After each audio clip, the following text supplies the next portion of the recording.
Bonjour tout le monde, c'est Danny du site ispeakspokespoken.com. Aujourd'hui, dans cette vidéo de 10 à 15 minutes, je vais vous apprendre à conjuguer les principaux temps en anglais. Je n'ai pas voulu faire une vidéo trop longue, donc cette vidéo sera divisée en deux parties. La deuxième partie contenant les autres temps importants sera publiée dans quelques jours ou quelques semaines. Alors, d'abord, n'hésitez pas à commenter à la fin de cette vidéo s'il y a toujours quelque chose que vous ne comprenez pas et je me ferai un plaisir de vous répondre. Donc, la vidéo va se passer ainsi. Premièrement, je vais vous expliquer comment on utilise un certain temps et juste après, je vous montrerai comment il se construit, donc comment le conjuguer. Alors, il y a un petit bonus. Si cette vidéo atteint les 500 likes, je vous offrirai un cours complet sur la conjugaison. Donc, il y aura des PDF, des vidéos, des quiz, etc. Tout ça sur un site privé. Donc, cliquez sur like. Inscrivez-vous à la newsletter pour savoir quand le cours sera disponible et partagez la vidéo avec vos amis pour avoir plus de likes et plus de vues. Donc je ne pense pas que ce sera très compliqué parce que la conjugaison en anglais est plutôt simple. Et donc on commence tout de suite avec le verbe être et avoir. Donc là je vous présente juste le verbe être et avoir parce que c'est des verbes principaux et après je vous explique vraiment comment utiliser chaque temps. Alors commençons. Verbe être et avoir. To be and to have. Alors, le verbe être, il se conjugue vraiment pas comme les autres verbes au présent. Donc, il a trois formes différentes et aucune de ces formes ne reprend l'infinitif. Comme vous pouvez le voir, I am, you are, he, she, it is, we are, you are, they are. Donc, comme vous voyez, on n'entend jamais be et c'est vraiment différent des autres verbes. Donc, ça, c'est vraiment à apprendre par cœur. Sinon, il n'y a pas moyen. Mais to have, avoir, ressemble déjà plus aux autres verbes. I have, you have, he, she, it has, we have, you have, they have. Alors, vous voyez bien qu'ici on retrouve l'infinitif la plupart du temps pour I, you, we, you, they, et qu'on a la forme en S pour la troisième personne du singulier, he, she, it. Il y a juste la forme en S qui est un peu différente des autres verbes. Normalement, on devrait dire he has, et là on dit he has. Donc ça, c'est juste le truc à retenir pour le verbe avoir. Alors, c'est un peu tout. Donc, c'est les verbes principaux. Et en anglais, ce sont aussi des auxiliaires. On aura besoin d'eux pour construire d'autres temps qu'on va voir dans cette vidéo. Alors, le présent ou le present simple. Il s'utilise pour parler d'habitude, d'actions habituelles, de ce qu'on fait généralement tous les jours.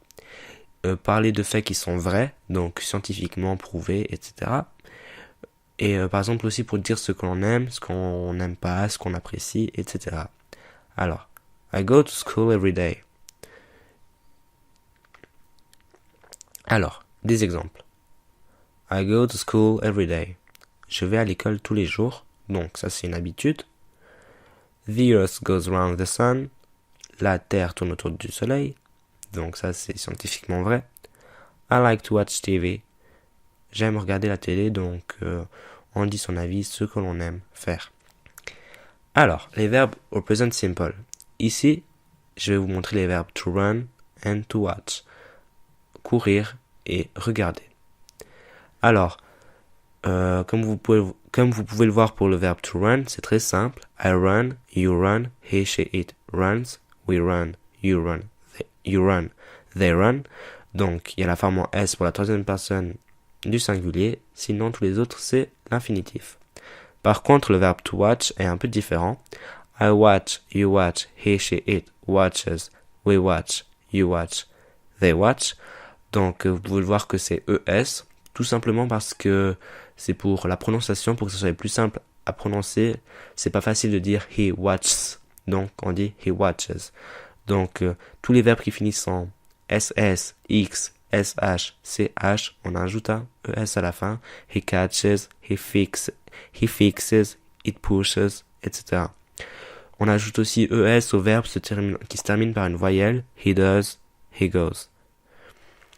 Et les verbes qui se terminent en Y en infinitif, ils se terminent en IES à la troisième personne du singulier. Donc to fly, he flies. To cry, he cries. Et il y a deux exceptions. To play, he plays. To pray, he prays. Alors, le présent continu. Juste j'aimerais vous dire que c'est pas une vidéo où je vous explique vraiment au cas par cas, donc là c'est une présentation générale de chaque temps, et plus tard je vous ferai une vidéo pour chaque temps où ce sera vraiment détaillé et précis. Alors, le présent continu ou present continuous s'utilise pour parler de ce qui se passe sur le moment, maintenant, parler de ce qui arrive ces temps-ci. Par exemple, les prix augmentent, les gens, et vous verrez d'autres exemples. Et parler de ce qu'on a prévu de faire bientôt dans un futur proche. I am eating an apple. Je suis en train de manger une pomme. People are going more often to cafes. Les gens vont plus souvent au café, donc ces temps-ci, les gens ils vont plus souvent au café. Donc ça c'est ce qui arrive ces temps-ci. He's going to London next week. Il va à Londres la semaine prochaine. Donc ça c'est un futur proche, il sait qu'il va à Londres, c'est déjà prévu. Alors, il y a juste certains verbes qui s'utilisent pas au present continuous parce qu'ils peuvent pas exprimer une durée. To want, vouloir, to suppose, to imagine, to know, savoir.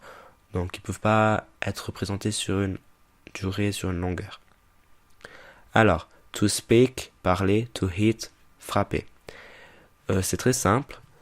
On utilise le verbe être et la forme en ing.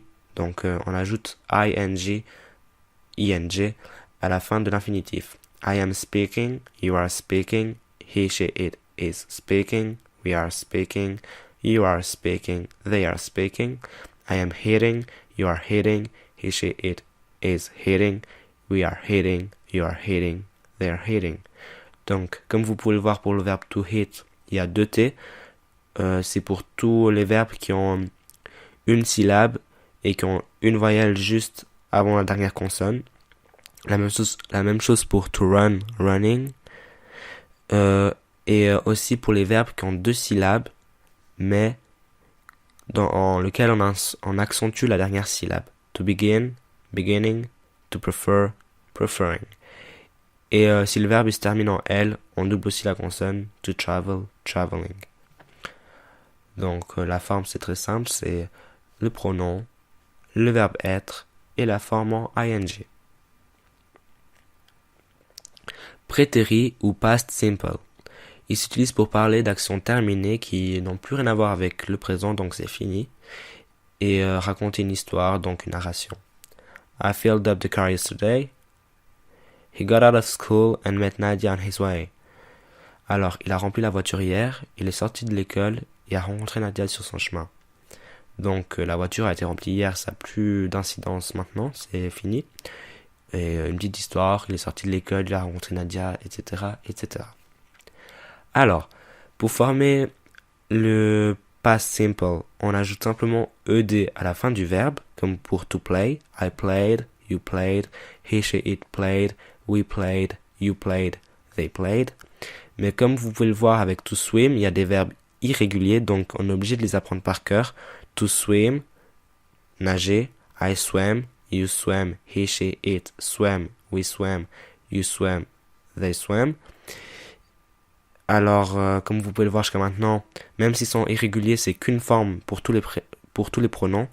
Mais par contre, le verbe être, to be, il nous dérange encore un peu parce qu'il a 2 formes différentes. I was, you were, he, she, it was, we were, you were, they were. Sinon, c'est tout. Donc, en ed à la fin. Pour les verbes qui finissent en e, on ajoute simplement un d. To explode, exploded. Et les verbes irréguliers, il faut les apprendre par cœur. Et